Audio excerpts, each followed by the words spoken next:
좋아요. 안녕. 맞아요. 누구의 말.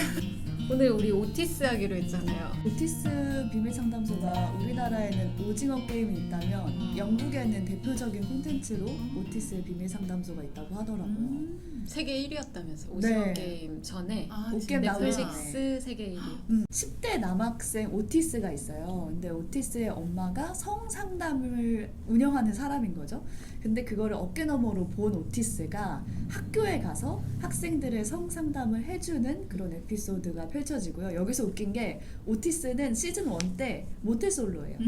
그런데도 불구하고 학생들을 위한, 친구들을 위한 성상담소를 여는 거죠. 성 경험이 전혀 없는데. 네.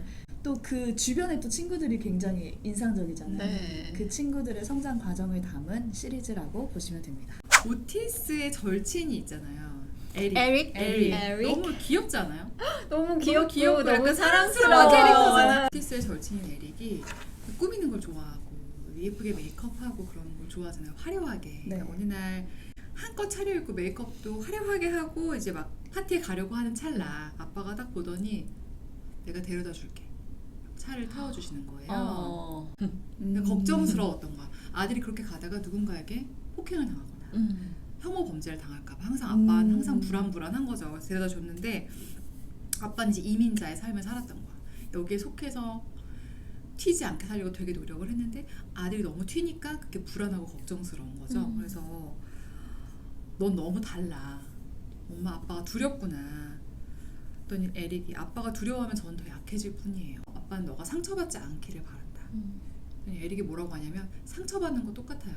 그럴 거면 저인 게 낫죠. 꼭 에릭이 아니어도 내가 아닌 모습으로 또 내가 아닌 것 같은 말을 할 때가 있잖아요. 상처받을까봐 혹은 다른 사람에게 안 좋은 평가를 받을까봐. 근데 결국에는 상처받는 건 똑같잖아요.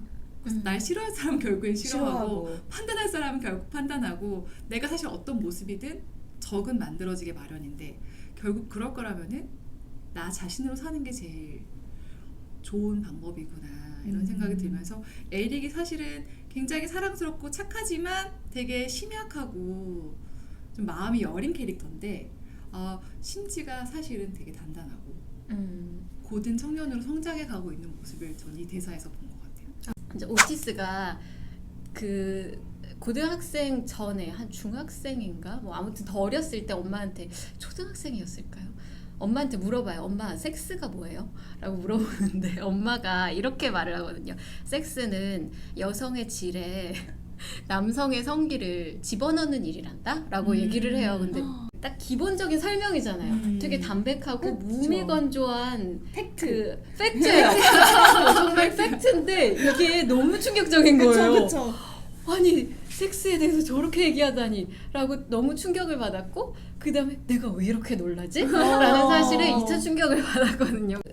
저도 물어본 적이 없고 섹스가 뭐예요? 라고 누구에게도 물어본 적이 없고 그렇지만 어쨌든 그 여러 가지 경로를 통해서 우리는 알게 되잖아요. 알게 되는데 그 제대로 이런 식으로 얘기를 해주는 사람은 한 명도 없었던 것 같아요. 저도 이제 아이를 키우는 부모가 되었는데 이런 질문 받으면 네. 어떻게 설명해야 될지는 참 어려운 문제였는데 이 한 문장이 진 박사의 이 한 문장이 저한테는 되게 큰 가이드라인이 된 것 같은 느낌. 그래서 그냥 딱 팩트를 얘기해주고 그래서 팩트를 얘기한 다음에는 그럼 어떻게 할까 하다가 조금 이렇게 화려한 수사를 붙여봤거든요. 그 행위로 인해서 피어나는 꽃이 정말 예쁘고 그걸로 인해서 만들어지는 이야기는 무궁무진하다. 아름다운 이야기들이 꽃을 피우는 얘기 안 하는 게 나을 것 같은데요? 저는 애덤의 스토리에 집중을 했거든요. 애덤은 그 학교 교장 선생님의 아들이에요. 되게 모범적인 학생이어야만 하는 그런 자리임에도 불구하고 완전히 말썽을 피우고 아버지에게 항상 실망감만 안기는 그런 아들이거든요. 근데 애덤이 자꾸 이제 아버지의 그런 강압적인 교육에만 길들여지다 보니까 자기가 무슨 말을 하면은 자꾸 오해만 받고 말을 하면은 화만 키우고 되니까 아예 그냥 이런 생각을 하는 거예요. 아 그냥 차라리 말을 말자. 나는 말을 하면은 괜히 사건만 일으키는구나 하고 아예 이제 말을 안 하고 제대로 자기 마음을 잘 표현하지 못해요. 근데 그 부분에서 저는 금쪽 같은 내 새끼라는 그 상담 프로그램이 생각이 났거든요. 거기서도 어떤 아이가 나와서 말을 하는 게 자기가 정말 너무 자기 마음을 표현하고 싶은데 표현할 방법을 몰라서 극단적인 표현을 찾는 거예요. 그게 자기 선에서는 죽어버릴 거야. 나는 죽고 싶어. 나는 엄마 앞에서 죽을 거야. 뭔가 이런 식의 정말 극단적인 표현으로 내 마음을 표현하는 거예요. 오은영 박사가 솔루션을 내는 게 자기 마음을 표현하는 것도 훈련이 필요하다라고 하면서 마음을 표현하는 방법을 부모와 같이 이렇게 훈련하도록 하거든요. 근데 여기서는 애덤이 이런 고민을 오티스에게 말을 해요.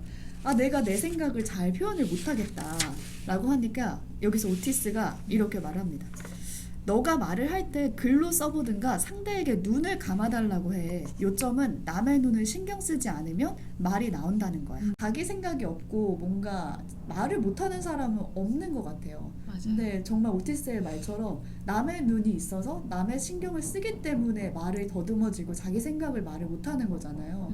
그래서 그런 고민을 가지고 있는 사람이라면 오티스의 이런 상담이 도움이 되지 않을까 싶어서 가지고 와봤습니다. 메이브가 사실 되게 똑똑하고 네. 글을 잘 써요.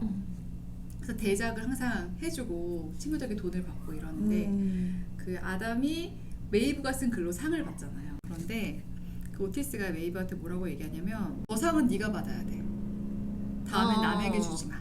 맞아. 이렇게 얘기를 하는 거예요. 나 그때 너무 감동적이야. 울컥한 거예요. 왜냐면 메이브가 되게 예쁘고 매력 있는 친구여서 그래서 좋아한다고 느낄 수도 있고. 근데 오티스는 메이브의 외모도 좋지만 얘가 어떤 재능을 가지고 있고 얘가 어떤 사람이고 뭘 잘하는지 알고 있어. 그리고 얘의 재능을 다른 사람들이 몰라주고 그게 빛을 발하지 못하는 걸 진심으로 안타까워하는 거예요. 그래서 아 이게 찐 사랑이지, 이게 진짜 사랑이지 그런 생각이 들더라고요. 자기가 모르는 그리고 자기가 스스로도 이렇게 난 이걸 잘해라고 자부할 수 없는 거에 대해서 다른 사람이 알아봐 주는 거에 대한 그 감동은 전 정말 좋은 것 같아요. 맞아요. 영화 배우들도 막 나와서 말을 하잖아요. 이 감독님과 하게 된 이유는 자기가 모르는 자기의 장점을 발견해 주기 때문이다. 이런 말 할 때마다 저런 감독님은 진짜 누굴까? 이런 궁금증이 들잖아요. 보면서 좀 이어줘라 맞아. 계속 그랬어요. 시즌 2까지 그래서 이제 시즌 3 안 볼래요. 진짜 아이작과 메이브가 스킨십을 하는 장면이 있어요. 시즌 3에 가면은 같은 동네에 살면서 이제 친해지는데 사실은 메이브는 그때까지 계속 오티스를 마음에 두고 썸을 계속 타고 있는 상태였잖아요. 좀 이어줘라. 메이브가 이런 솔직한 아이작한테 마음이 열리면서 서로 스킨십을 하기 시작해요. 근데 그 부분에서 메이브의 대사가 있는데 어디까지 넌 느낄 수 있어? 라는 질문을 하는 거예요. 근데 거기에 대해서 아이작의 반응이 전 더 놀라웠던 게 정말 구체적으로 자기가 느낄 수 있는 부분을 말을 하는 거예요. 그래서 저는 이 장면에서 아이작은 자기 몸을 부끄러워하거나 이거를 불리하다고 생각하는 게 아니구나. 자기 몸을 정말 잘 받아들이기 때문에 이런 욕구를 말할 수 있는 사람이구나 라는 생각이 든 부분이었어요. 오히려 어떤 장애인식 교육보다 그 스킨십하는 그 장면이 저한테는 편견을 확실하게 깨주는 그런 장면이 아니었나. 저의 최애 캐릭터인데 에이미 너무 귀엽잖아요. 엄청 달라요. 이가 저랑 비슷하지 않나요? 에이미가 이제 성추행을 당해요. 버스에서 성추행을 당해요. 그래서 진 밀번 박사님과 상담을 하는데 상담하는 중에 그런 얘기를 해요. 저는 그 일이 없었던 때로 돌아가고 싶다고. 저도 중학교 때 버스에서 똑같은 경험을 다 있었거든요. 똑같은 일을 당했거든요. 학교를 가는 버스였는데 너무 사람이 많아서 움직일 수조차 없었는데 갑자기 느낌이 너무 이상. 어떤 변태가 변태지 뭐. 제 엉덩이에 이렇게 성게를 갖다 대고 있었던 거예요. 근데 더 무서웠던 건 학교를 매일 가잖아요. 학교를 매일 가요. 매일 같은 버스를 타요. 근데 그게 진짜 비슷한 상황이네. 만원 버스에 나 타고 있는데 저 뒤인가 몇 정거장 뒤에 그 변태가 타거든요. 그러면 이렇게 다음날 무서워서 이렇게 봐요. 혹시 또 있는 거야.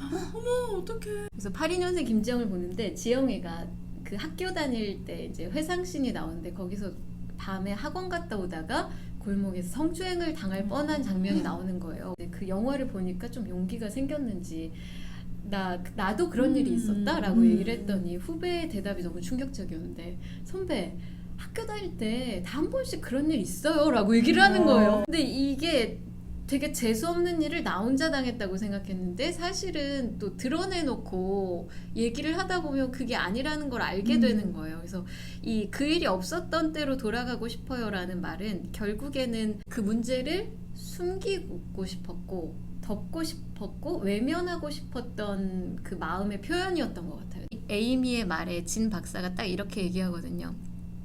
예전의 너로 돌아가긴 힘들 거야. 사람들은 끊임없이 변화하고 성장하는 존재란다. 이 트라우마를 다스리면서 그 일을 또렷하게 인지하고 다시 내 몸을 받아들일 수 있었으면 좋겠다라고 얘기하는데 내가 어떤 일을 당할 수 있는지는 모르는 일이고 그게 내 책임도 아니지만 그 일을 직시할 수 있을 때 거기서 또 변화할 수 있고 성장할 수 있는 것 같다. 그런 생각이 들었습니다. 뒤 쓰다 보니까 더 했으면 좋겠어. 할 얘기 되게 많을 것 더해요? 같아. 하실 수 있어요?